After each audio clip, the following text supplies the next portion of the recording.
all across America and around the world. This is Veterans Radio. This is Veterans Radio. Welcome to Veterans Radio. I am Jim Fausone. I'm the officer of the deck today. We've got some great programs for you. I think you'll find very interesting. We always want to remind you can find more about Veterans Radio at its Facebook site or by going to veteransradio.net, where we're on the web 24/7. You can find a lot of our podcasts there as well. We post new ones every Tuesday, so you can get a new story, a new interview, something you didn't know before by going to veteransradio.net. And before we get started, we want to thank our sponsors. First up, we want to thank National Veteran Business Development Council, nvbdc.org. It was established to certify both service-disabled and veteran-owned businesses. You'll find out how they can help your business by going to nvbdc.org. We want to thank Legal Help for Veterans.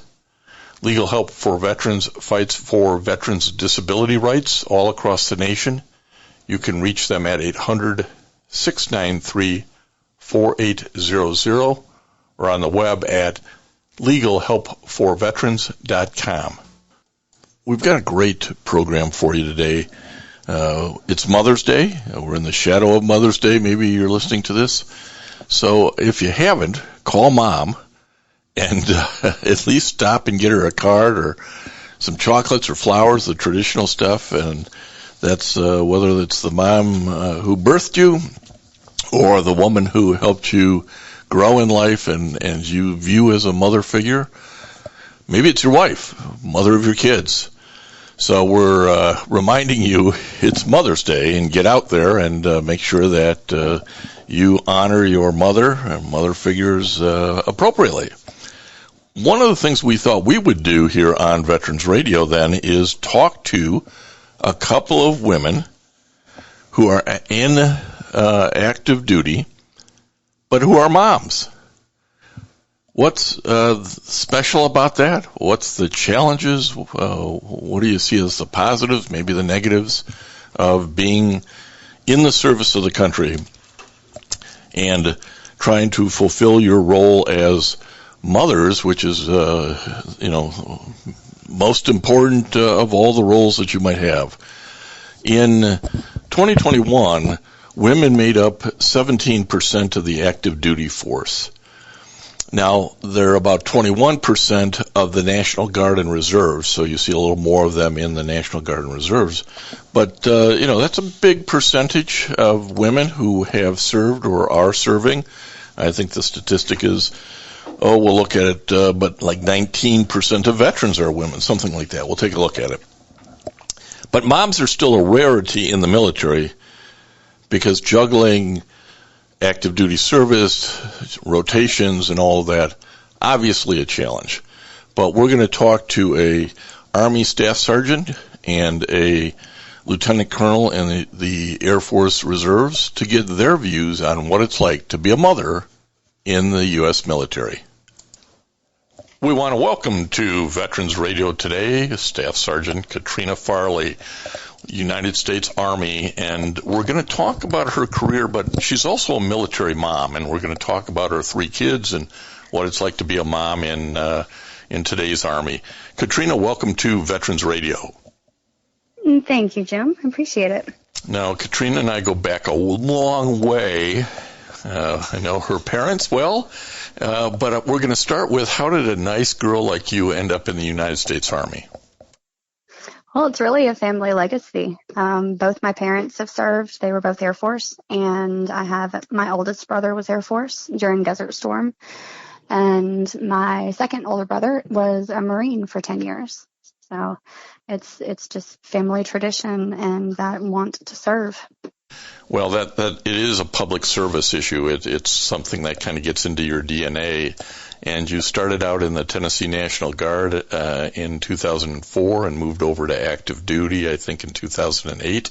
Heck, you can see retirement coming in about 2006. So When you started out, did you think you'd make a career out of it? I did. That's all I've ever really wanted to do is be career military. Watching Dad in the last few years of his career really impacted that decision, and seeing what his retirement was like with the benefits and being able to choose what he wanted to do after his military career really impacted that decision to say, yes, I'm going to be career military. And along the way, you picked up your bachelor's degree from Florida State University, which is, again, one of those things that military folk get to do, don't they? They do. And at the end of the course that I'm in right now, I'll actually have my associates in intelligence operations from Cochise Community College, because all of my military education goes into that and has actually produced a degree for me. No, that's fantastic. We were joking before we started recording because Katrina couldn't get on air with me until she got her cup of coffee here late in the day, and I said, "Oh my God, you're taking leaded coffee again at this hour?" She reminded me she has many hours of work ahead of her and studying as well. So we do appreciate the extra time you're giving to us. And along the way, you've had duty stations, as I said, in Tennessee, in Colorado, in Kentucky, in Indiana, in Hawaii, a couple of side trips, get a chance to go to Iraq and Afghanistan. You've kind of seen it all, haven't you? I think so. It's been a pretty a wide variety in my career of places I've been able to go and things I've been able to do. I will say that Hawaii was my favorite duty station. Oh, that doesn't even go with you don't have to say that. Everybody who's ever been in the military is going, how did you get the Hawaii assignment?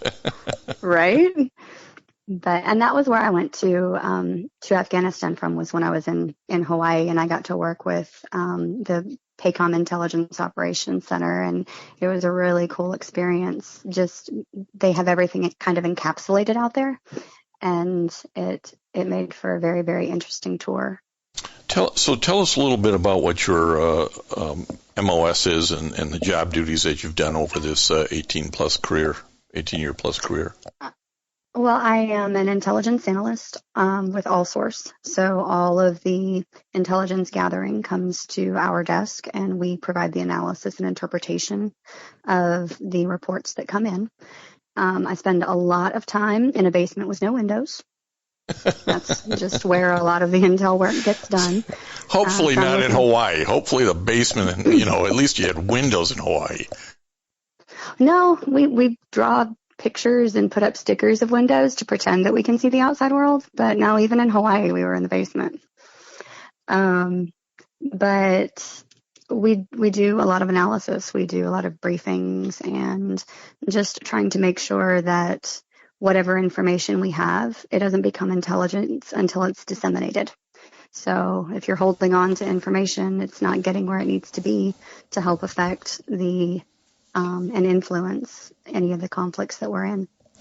And currently you're doing some, tell us about your current duty assignment and some of the work that you're doing. Right now I actually work, it's called an ACRC position. It's Active Component Reserve Component. So I work with 1st Army, and we help mobilize and train the Reserve and National Guard units that are getting ready to activate for some reason, depending on whether they're going to do training or deploy somewhere.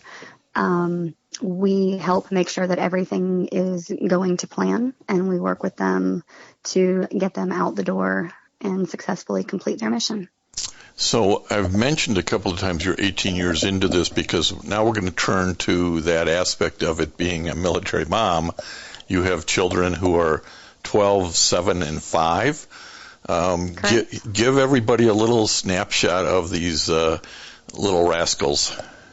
Oh, well, one was born just before we went to Hawaii. So the first almost 5 years of her life, Hawaii is all she ever knew.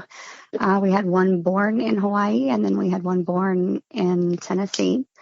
They've been able to travel. They've been able to go to some of the best schools. The military schools on installation are phenomenal. They push the kids. One thing that stands out to me, especially living in the civilian world a little bit more now at this current duty station, that healthcare availability for the kids is just incredible compared to some of what we are seeing. I used to complain when mom and dad would take us to the doctor for every little thing as a kid. I was like, oh, I don't need to go to the doctor. But in a post-COVID environment, you can see the difference in the healthcare availability and the healthcare plans and stuff like that some families have versus the benefits of being in the military. I don't have to worry about taking my kids to the doctor. I can be like, you know what? He sounds like he's got some pretty croupy cough, and go see a doctor and get them to take care of it, where that's not always possible for a lot of the kids in my kids' class. And that's one of the big things that I am incredibly grateful for the military. Between that and having the specialists available for my husband are just, it's phenomenal. So I have to comment because of your reaction to being dragged to the doctor by your mom and dad. Her mother's a nurse, her father's an ophthalmology tech, and both retired out of the Air Force. So they had access to that great medical care, both working in a military hospital over in Spokane, Washington. So you've turned into your mother, and you've done the same thing to your 3 kids, I take it. I definitely won't say I've turned into my mother, because my mother was an officer and I'm enlisted. So, there's a little bit of difference there. But yeah, I do. I take the kids just to be sure, especially in a post-COVID environment. Yeah. I don't want to mess up and send the kids to school and make other kids sick. That is something that I absolutely, it would tear me up to know that I sent my kids to school and hurt somebody else. Well, and there's really a bigger part of this, too, with military medicine in that they want to make sure when you're on duty doing your thing that you're doing in intelligence, you're not worried about the kid who's home got the sniffles and you haven't been able to get them over to be seen by a doctor. So this is sort of all connected, isn't it? If the military is doing a good job with your kids on medicine, you're feeling a little bit better when you're at work. Oh, definitely. And, the schools on post, they make their schedule coincide with the installation schedule. So when I have a day off, I don't have to sit there and twiddle my thumbs and be like, man, I wish the kids weren't in school today. They make sure that they have the same days off that we do if they're not a regular weekend. So we could take trips and visit family, since most of the time you don't have a local family.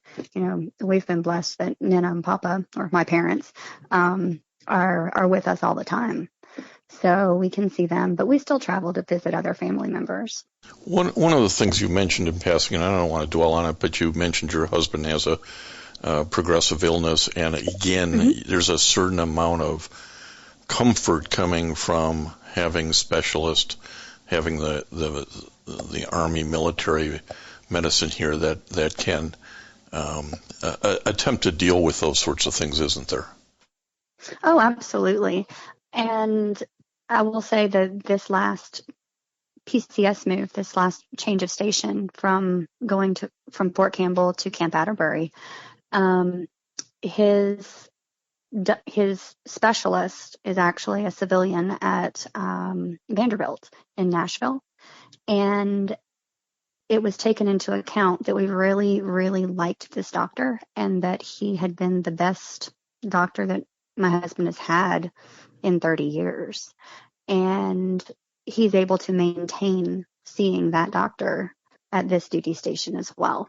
One of the challenges, and I'm going to move away from that because you and I talked about it earlier, but one of the challenges I think you face as a military mom is, we talked about briefly the deployments to Iraq and Afghanistan. Talk to us a little bit about those challenges as a mom. I think as a mom, one of the biggest things is that and some of them have already been addressed, and they are things that are being worked on in the military as a whole. But trying to progress your career with kids, with pregnancies, with, breastfeeding and not being able to go to the field. And I have had to put my career on hold since the boys were born, because if I was pregnant or breastfeeding or anything, I was not able to go to a military school. So the school that I went to last summer and the one that I'm in now, I previously was not able to do that if I was pregnant. And the challenge there is, it's as a woman and as a mom, you're having to make that choice between having a family, having children, and progressing your career, whereas my male counterparts don't have to make that choice. And as I said, there are some changes that are on the way that are being made. You can go to schools pregnant now. You can be promoted without having that school if a pregnancy is the reason that you haven't had it. And the only thing that I don't think has really been addressed yet is when we do our annual evaluations. If you are on maternity leave, then that time doesn't count. So there are a lot of things that affect your evaluation. And being a mom, giving birth, being on maternity leave, those can not be addressed on the evaluation. It can't say anywhere on there that this happened. It just looks like you haven't done anything for that amount of time.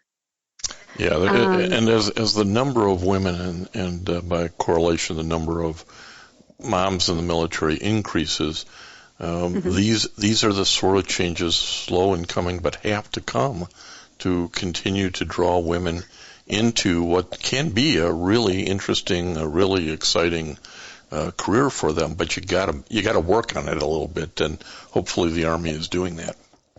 Oh, yeah. Well, and I was part of a task force last summer that helped get the time changed that was given to us for getting back into shape for the physical fitness tests and back into your height and weight categories for your weight management. And there are a lot of ways that the Army specifically is working on it. It's just slow in coming. And if there weren't people out there that were willing to talk about the challenges, then nothing would ever change. No, absolutely. And the bigger the bureaucracy, the longer it takes to move through it and get changes. You do have sort of a funny story about I think it was 2016 or maybe 17, where you were 2016 when I was in a delivering our oldest son. Yeah, go ahead and tell, because some of the accommodations are like, okay, they made these accommodations, so it's it's not all hard edge. So go ahead and tell us that. No, it's not. So in 2016, I was part of a group that was helping train the Chaplains Corps in Hawaii.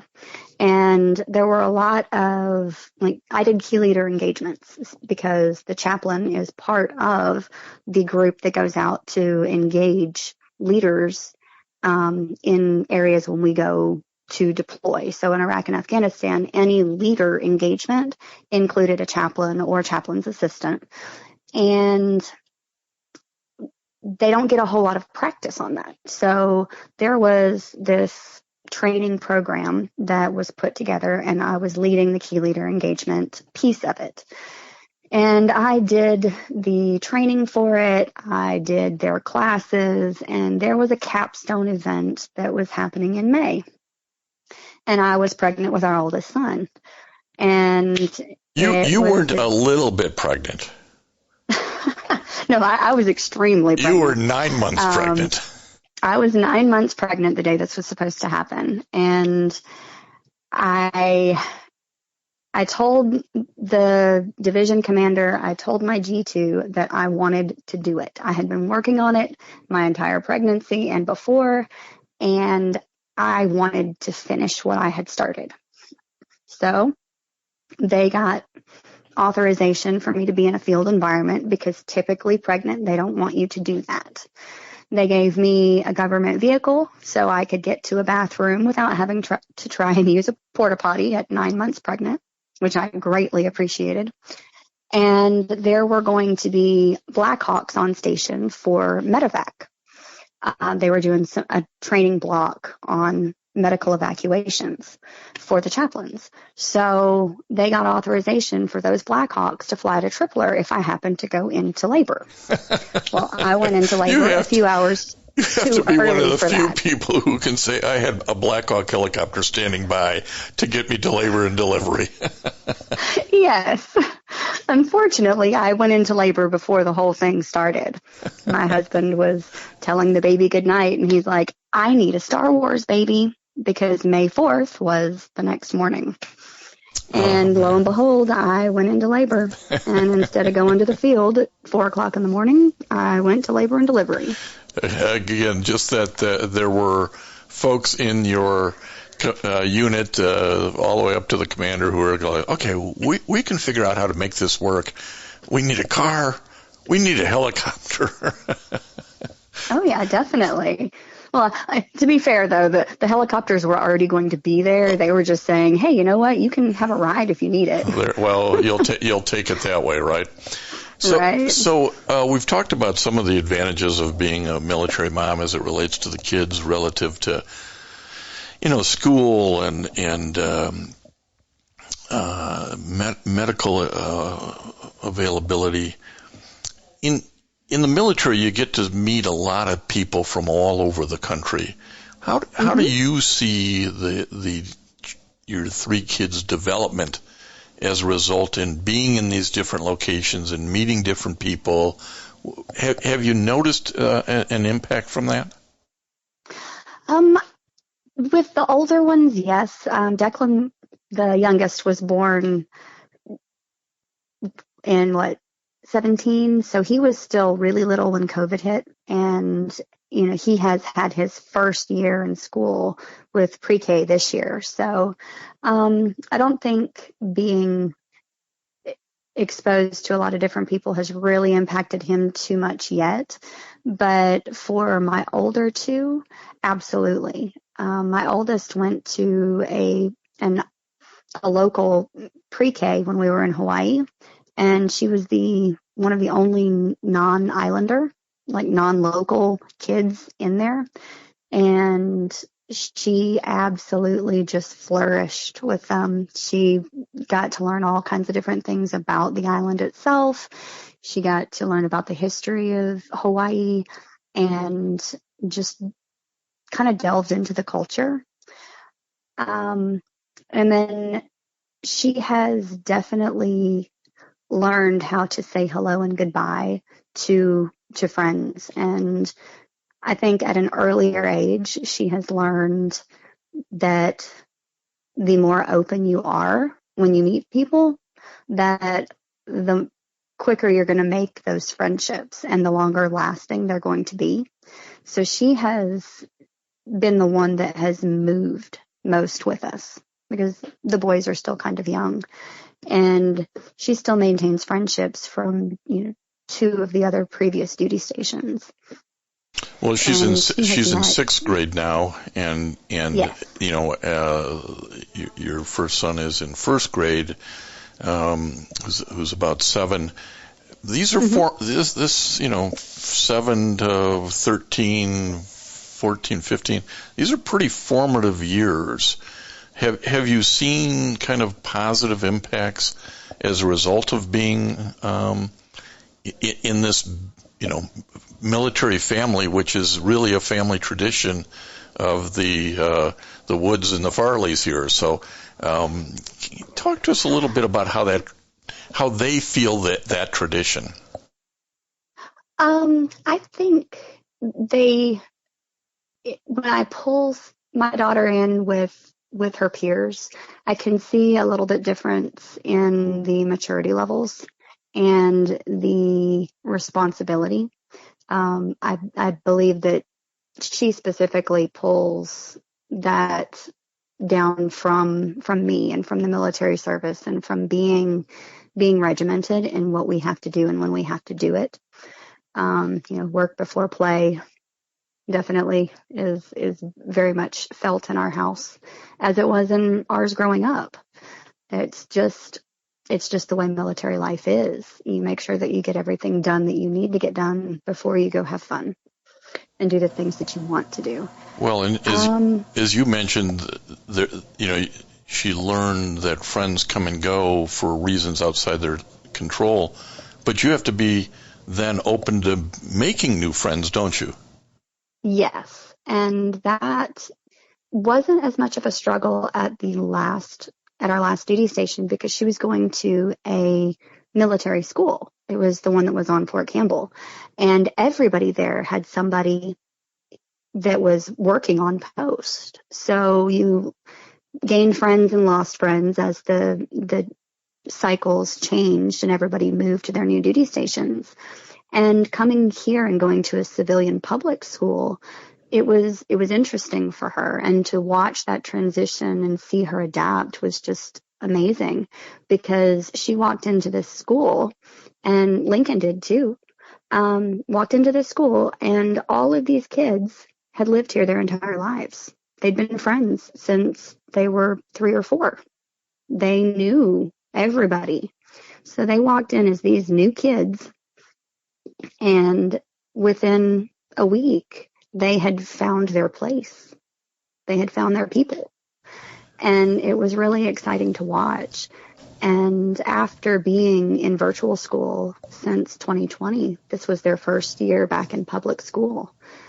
Watching the changes in their confidence and their social skills was exciting to see. And you don't realize, one thing that we talked about earlier is that not everybody knows somebody in the military. Right. And when you're at all these big duty stations, these big installations where you've got 10,000 troops on one installation, you lose sight of that.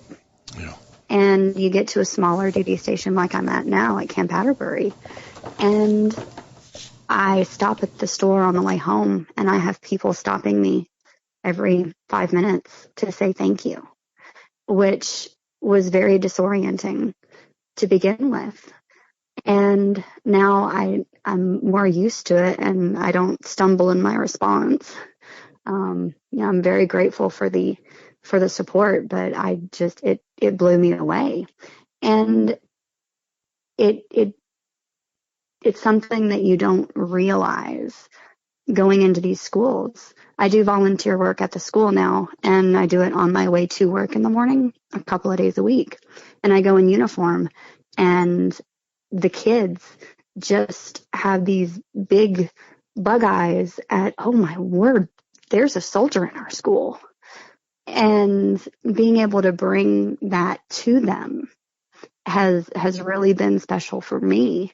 But it touches my heart that they're willing to talk about it and willing to ask questions. I get stopped in the hallway, and they have all kinds of questions for me about what I've done and where I've been, and if I'm really in the Army or if I just bought a uniform. Oh, jeez. So, well, you and your husband. I promise it's real. Yeah, you and your husband should be very proud of these 3 children. The way they've grown up, the opportunities that they've had, and how they've integrated into this public school. Your daughter went to a dance recently. I got to see the photos. She was stunning in her dance paraphernalia. We joked about her shoes being boy oh boy, she was dressed for a 6th grader. Yeah. But this gives you a chance to kind of look back and say, you know what, the decisions I made about staying in the Army and having these rotations had a lot of positive impact on the kids. And I guess maybe my final question here, Staff Sergeant Katrina Farley, and maybe you had this conversation with your mom when your daughter or your sons come to you and say, "Hey, Mom, I'm thinking about maybe joining up." What's the answer? What's Mom say? Mom says, let's make sure it's the Air Force. That's the message you didn't take 20 years ago. So yes, it's the message that I didn't listen to. So that gives you a little bit of idea of how military moms look at being on active duty service, rotating around the country, and having a family to go in tow. So we're going to hear from the Lieutenant Colonel next. But before that, we want to thank a few of our sponsors. Military veterans touch everyone's life. I'm guessing right now you're thinking of a veteran, a close friend, relative. Maybe it's you. Even the toughest of us sometimes need help, but don't know where to turn for support. You don't need special training to help a veteran in your life. We can all help someone going through a difficult time. Learn how you can be there for veterans. Visit veteranscrisisline.net. veteranscrisisline.net. A message from the U.S. Department of Veterans Affairs. If you have a VA claim denied by the Board of Veterans' Appeals, contact Legal Help for Veterans at 1-800-693-4800. They're experts in handling cases before the U.S. Court of Appeals for Veterans Claims. Their number again, 1-800-693-4800. We want to welcome to Veterans Radio Lieutenant Colonel Michelle Ruehl. Michelle, welcome back to Veterans Radio. It's been a long time. Thank you. I was trying to remember the last time. I just don't remember which child phase I was in. You were a couple years. You were a major. I don't remember exactly when. I'll have to look up what year it was. But we have you on as part of our Mother's Day special here, and we're going to talk about being a mother in the military. But let's set this up a little bit. Let's remind people that you graduated from the United States Air Force Academy in 2003. You have a master's in psychology, a master's in English rhetoric. You've taught English writing at the Air Force Academy. You've done the Air War College thing. You did a couple of tours. I don't remember if it's just 2 or 3, but you've flown 193 combat missions and over 800 combat hours. Your airframes include things like the T-34, the C-12, the C-130, E&H, MC-12W, T-53 and DA-20. That's a lot of numbers and letters for those who aren't in the Air Force. Tell us a little bit about the airframes that you've flown. Sure. Many years ago, I started in the C-130, but I didn't really spend a lot of time in that community because I flip-flopped between I would fly airplanes for a tour, then go teach English for a tour, and I've done that several times. And then on one particular tour in the MC-12, which is a King Air 350, and we take out all the nice seats and equipment on the inside and put in reconnaissance equipment. We were flying in Afghanistan, and that's actually where I met my husband. So I was lucky that our paths crossed. He's a Michigan boy as well, but it took us all the way in making it to Afghanistan to actually get together. So it's a smaller aircraft, only a crew of 4. And then all those ones you heard at the end were me back at the Air Force Academy when I was teaching English. They would also let you go down to the airfield and teach the cadets how to fly. So those were early trainers, kind of like driver's training in an airplane. Well, you've had a very interesting career. As I said, you went in and graduated in 2003, so you're at 20-year mark. You've also had an opportunity to do a couple of things that most don't in the world. You've served as a White House Fellow, and we'll talk about that a little bit. You've also been a visiting senior fellow at the Mitchell Institute for Aerospace Studies. You're a Tillman Scholar, and you're currently working on your PhD in English Writing and Rhetoric. So tell us a little bit about that aspect of being a White House Fellow. It's not what most military officers get a chance to do. Well, I have to admit it was not easy. I had to apply 3 different times, and the first time I think was before the first child, and it almost feels like God knew about the timing for us because it wasn't the time. And then the second time was after my second kid, and really the third time when I applied was a charm. Made it in that year, but wouldn't you know, that was 2020. So it was a fascinating year. We packed up the family from Colorado Springs. My husband's an airline pilot, so he was able to switch from Denver to DC. We moved out here during a pandemic. It was one administration under Trump, and I was a speechwriter for Secretary Chow at the Department of Transportation. And then the very next day in January, it went to the other administration. So for the Biden administration, I was a speechwriter for Vice President Harris. But all of this was during COVID. So it was really fascinating to move, being out west. It just had a different perspective moving into the heart of the city in DC. But we worked the whole time. We were still in person. And this plays into my kids, really. My children still had to go somewhere. And thank goodness the military stayed open. So the military bases for mission essential personnel, which we were, kept the daycare open. So the Child Development Center at, down in DC, there's one, the Joint Base Bowling, and it's over the river in DC. They stayed open the whole time. Bless those ladies. And they took care of my kids during the pandemic, and it's almost as if my kids didn't even notice it was going on at all.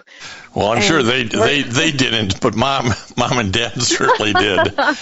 It took a while to get used to, the kids stayed healthy. They were much more healthy than the adults. So I ended up working full time. So I moved over to the White House, the executive office building. And that was also interesting because we were there for January 6th. We were there for the Afghanistan withdrawal. So it was like having a front seat in history.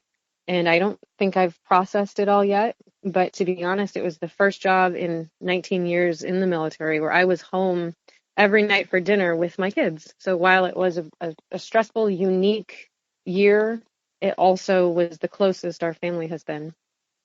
And currently you're in an interesting job coming out of being a White House fellow. Tell us a little bit about your assignment to the Joint Staff.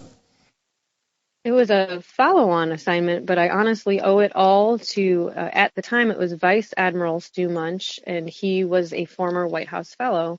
And at a luncheon that we had while we were fellows, he gave out a comment. I'm not sure if he was serious or not, but he said, if anyone needs a follow-on assignment, let me know. I didn't really know what his particular job was or what it entailed, but he was the director of the Joint Staff J7, which does future warfighting and the future warfighting concept. So the way that we'll be fighting probably the next war, and also training, education, doctrine, things like that, but training the entire joint force. And so he was generous and was a mentor and said, I'll bring you over to my staff. He has now moved on and pinned on a 4th star, but it really taught me a lesson in turning around after the fellowship and helping the next generation find their way. Well, it's a fascinating area, I'm sure, to work in terms of thinking about the future and future of warfighting. There was recently heard some congressmen talking about participating in wargaming as it related to Taiwan and China, and I got fascinated by that particular podcast because I said, well, they're not just going to invade Taiwan, they're going to go take on Okinawa and Guam so that we're all tied up over there while they're going after Taiwan. And it's just, you have to think about all those things, and the ordinary person like me just doesn't, so I'm glad there are people like you that are. Very interesting concepts. Mm-hmm. And my kids play into that. Being a mom and thinking about the future has a very different perspective than had I been in this job 7 years ago before my daughter. I might not study it in the same way. So it definitely feels very real to me now.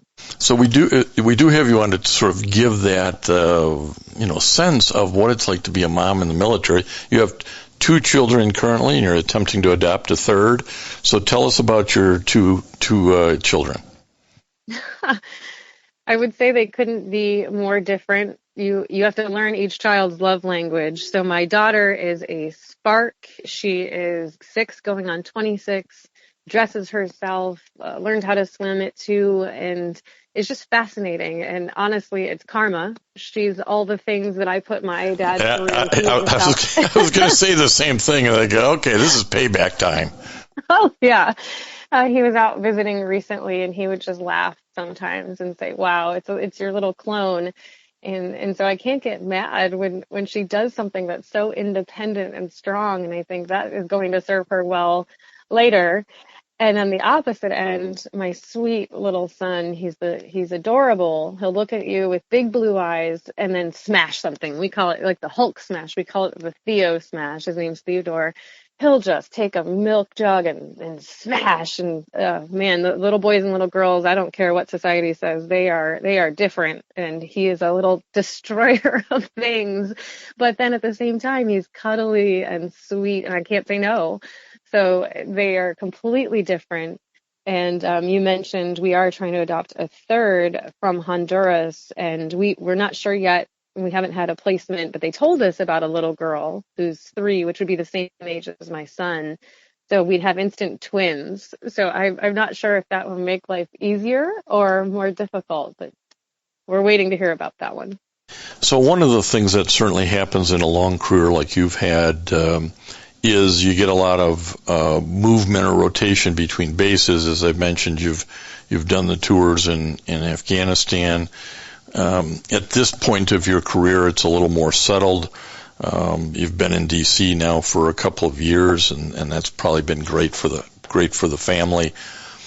But talk a little bit about some of the unique aspects of being a mother in the military with a 6-year-old and a 3-year-old to think about as you talk about assignments and rotations and all of those things.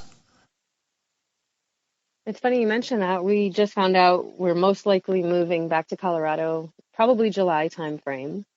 And I do have to be so grateful that my kids were later in my career, so they missed the first, let's say, 5 or 6 moves, whereas other friends of mine constantly had to move the whole family. So I have great respect for people who have to pack up a family of 6 and the dog and the cat and the fish and all of that. But at least for us, I would say there's a couple of pros, and then there's some cons. So of course she's sad. She's going to have to leave her friends, and you'll probably hear that from any family that moves a lot. You'll say saying goodbye is heartbreaking every time there's tears. But at the same time, just 30 minutes ago, I just saw my friend my roommate in Afghanistan. I haven't seen her in years. And she just came to DC, and we went downtown to an art fair. And the instant I saw her, it was as if the world stopped, time stopped, and we were back roommates in Afghanistan again. So on the one hand, it's sad, and the kids have to leave and say goodbye to all their friends. But on the other hand, you have friends all over the world for your entire life. And when you see them, it's almost like you pick up where you left off, and nothing has changed. And so I think trying to help the kids understand that they're just building a larger friend network, and they'll be able to travel and visit. And so I would say that has its pros and its cons altogether. And another would probably be the access to healthcare. So about a year ago, my son had a seizure, unexplained seizure on Halloween, and we were terrified. He was, 2 at the time, and taking him right into the military healthcare system, it felt as if you're talking to family. They just took him right in. We were at Walter Reed. They were able to hold our hand through the process, and I was just thinking, thank goodness we have this network that was able to take him. And we're still not quite sure what it is, but the follow-on care has been incredible. He's in one of the military child care centers at Fort Myer now, and they'll do a program for the kids, kind of a medical follow-up, check on him. The doctor even called later to check on his progress. So I would say having that care has been excellent for the family. And they do something interesting in DC. They allow you to take track care and join up with Johns Hopkins. So it's almost as if you're getting some private care, but it's connected to TRICARE. So we're really grateful for that. As you've seen, particularly your 6-year-old start integrating with other kids, pre-5s, first grade, whatever it might be, is that part of the military system, or is she in a public school? How have you chosen, or how do you view choosing the educational path? That for us, it was an interesting story, because remember, we came during the pandemic and the public schools were closed, and that wasn't an option for us. So she started at the base school, and we had friends who were saying this is an excellent program, and they wanted to start up a connection with a charter school in DC. So I thought about that as an option, would be connect her through the base to a charter school that was open. But as she reached kindergarten, and I was getting a little bit busier. It was hard to drive that far. So we actually found a church school. She's in a little Lutheran school. It's very small. It's in a neighborhood, and they were open during the entire thing too. And so we have chosen to keep her in the private school, but we keep my son at the base. Now, one of the things that's maybe a little bit different because you're in D.C. and there's so many military folk around, but in most of the country, there aren't many parents, moms in the military and kids who have parents in the military. Has that sort of, hey, my mom's a little different than your mom, yet sort of bubbled to the surface? I don't think it's the military thing. Perhaps maybe it's the pilot thing. And they're unimpressed. It's funny. My husband's a pilot. I'm a pilot. Are very good friends. Both the husband and wife, Mark and Aaliyah, are pilots, so they don't know any different, and they couldn't care less. And you want your kids to look up to you and want to do what you do. And I think they just assume everybody's mom flies. So I think there will be a dose of reality when we end up, either I retire soon and move on to something else, or we move back to Colorado Springs and she starts meeting new people. I imagine the question will come, well, doesn't your mom fly? And I'll have to explain. There's so many careers. Explain. Not everybody flies. That's a different thing. So, right, and I don't want her to pressure into it either. I don't want her to end up hating flying because she doesn't want to do what mom and dad do. Well, you have started a bit of a military family tradition in your family. Why don't you talk a little bit about that, your brothers and your husband, and from there I'm going to ask you to do you think your kids see this as and maybe they're just too young to see that this is something only 1% of the population does, but in your family it's more than that. Absolutely, and I have to go way back to my grandfather who flew B-24s, and I've said this on a different show, but it's worth repeating that I would sit on his lap and we'd look at airplane books and he'd flip through the pages and quiz me on what each airplane was. And I was so fascinated and enamored by Grandpa. And then my dad is a patriot, and my stepfather was a Marine, always Marine. And so it's been around my family. But what's been, as you mentioned, even I would say just something so special to me is to watch my little brother. So now my very little brother, who's 6'2", yeah, little, my butt, yeah, little, is a lieutenant in the Air Force, and there's a different feeling. Whereas I used to look up to my grandfather and the military lineage. Now it's different. It's more passing it on and just being so proud of him. I remember him being a little baby, and now here he is working on defense engineering, and he's just so smart and finding his way, and it's just so special. And it's sort of, your wife was a mentor to me, and probably the reason why I'm here today. And I hope that I can be a mentor to him. Not that he needs me, I'm a big sister, but it's time to kind of turn around and pass the tradition down the family. And then you look at my kids, and as you mentioned, they're so young. I don't think that they recognize it. They'll see me in a flight suit, but I don't think they're putting two and two together until this Thursday was Bring Your Child to Work Day, and I brought my kids into the Pentagon. It was the first time that they had seen that many military folks, and it's the first time they'd seen the Pentagon. But even more emotional to me was I was able to take my kids down to the 9/11 memorial, and it's in the 4th corridor of the Pentagon. And I walked them down to where the plane hit. And of course, I was a cadet in 2001. It has been 20 years. And I remember being a cadet and people pulling my classmates out to let them know that their parents hadn't made it out of the Pentagon. And here I am standing with my own children, and they're starting to ask questions. So they've never asked about the military before. And here they're asking, well, what happened? What happened with the plane? How did someone get a plane? And I could see the wheels turning, and it was heartbreaking. It was a loss of innocence. But at the same time, they weren't reading it in a book. They were standing on that sacred space, and my daughter reached down into her tiny little pink purse and pulled out some pennies and laid it down at the memorial. And my husband and I just couldn't keep the tears back. And they were asking us, why are you so sad? And you just can't explain it. But I wonder, it's probably their first real experience with something in the military that she'll remember at age 6. My 3-year-old probably won't. But we did it as a family, and I wonder now how that will impact her view of military service. But I certainly don't expect them to carry the torch or anything like that. Just maybe feel inspired or grateful for this nation. Well, certainly it ripples back to you being on your grandfather's knee. I mean, he wasn't doing that other than for his passion for it, and it obviously seeped into your DNA and became something you became passionate about. And she may well reflect on this and say, I remember when, and Mom didn't even know it. She was seeping this into my DNA, but it did. Again, as you kind of think about being a military mom, and there's not, it's a male-dominated military service, about 17% maybe now are women, even smaller numbers that are moms. You're in a pretty exclusive club, but there are challenges with being in such a small club, aren't there? I have so many responses to that over the years that have changed, but I have been incredibly lucky, grateful that I never felt different. I never felt like a female. I never even noticed the gender differences. But I'm also a victim advocate, which is someone who's a first responder for military assault.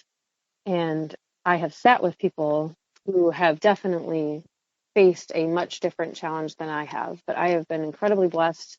The men around me have been my support system, my anchor, my confidant. I married one of them. And I just feel like I had knights in shining armor type experience, but that's only because of the women who blazed the trail before me. And if they hadn't gone through what they did, I wouldn't have had the path available to me.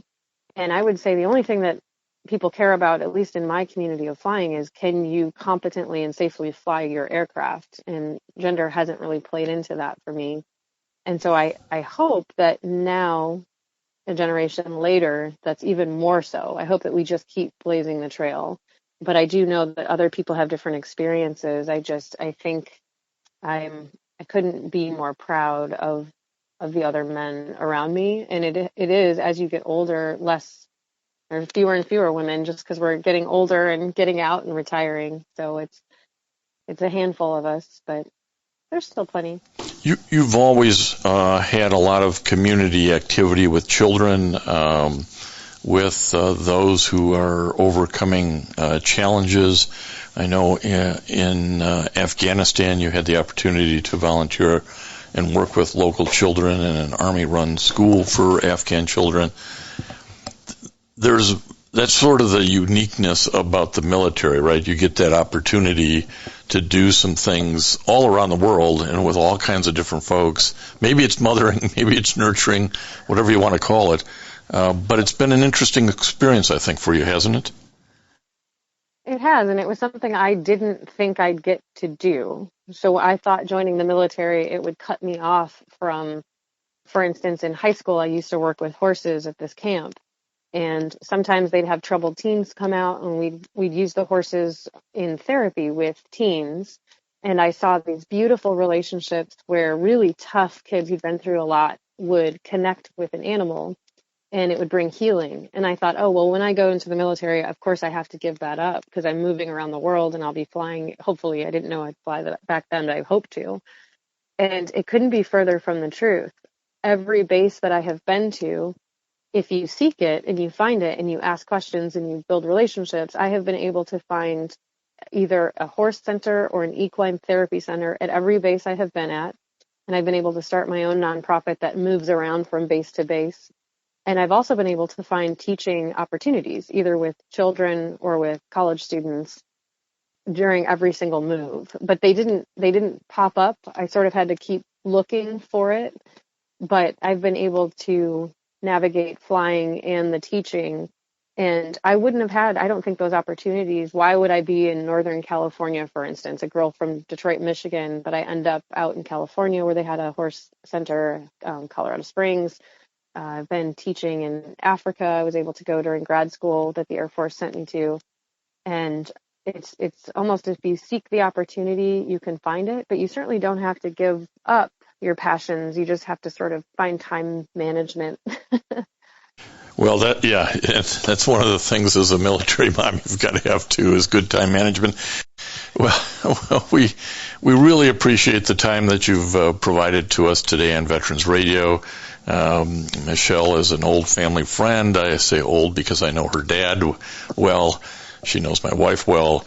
And we're really so proud of the military career that you've had, but more importantly, we're proud of the mom you've become for your 6-year-old and your 3-year-old, and having such an open heart. So well, thank you. I was just seeking real quick to see my kids were down here. Can you guys just say hi real quick? Just say hi. Hi. That's their voices. Perfect. Michelle, thank you. And again, we appreciate your time on Veterans Radio. Thank you so much, Jim. We'll talk again soon. Well, I hope you enjoyed those interviews, got a little reflection on what it's like to be a military mom. We certainly want to thank our VSO sponsors, Vietnam Veterans of America, Charles S. Kettles Chapter 310 in Ann Arbor, the VFW Graf O'Hara Post 423, and the American Legion Irwin Prescott Post 46, also in Ann Arbor.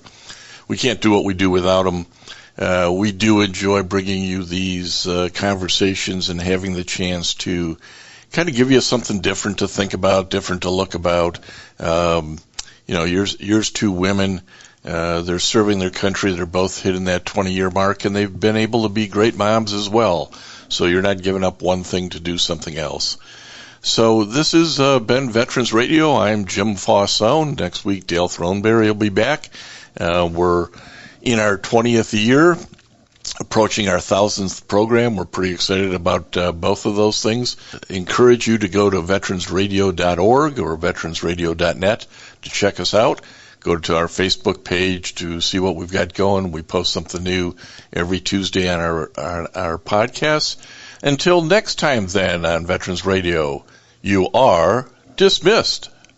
Judy was boring. Hello. Then Judy discovered ChumbaCasino.com. It's my little escape. Now Judy's the life of the party. Oh, baby, mama's bringing home the bacon. Whoa, take it easy, Judy. The Chumba life is for everybody. So go to ChumbaCasino.com and play over 100 casino-style games. Join today and play for free for your chance to redeem some serious prizes. ChumbaCasino.com. No purchase necessary. Void where prohibited by law. 18+ terms and conditions apply. See website for details.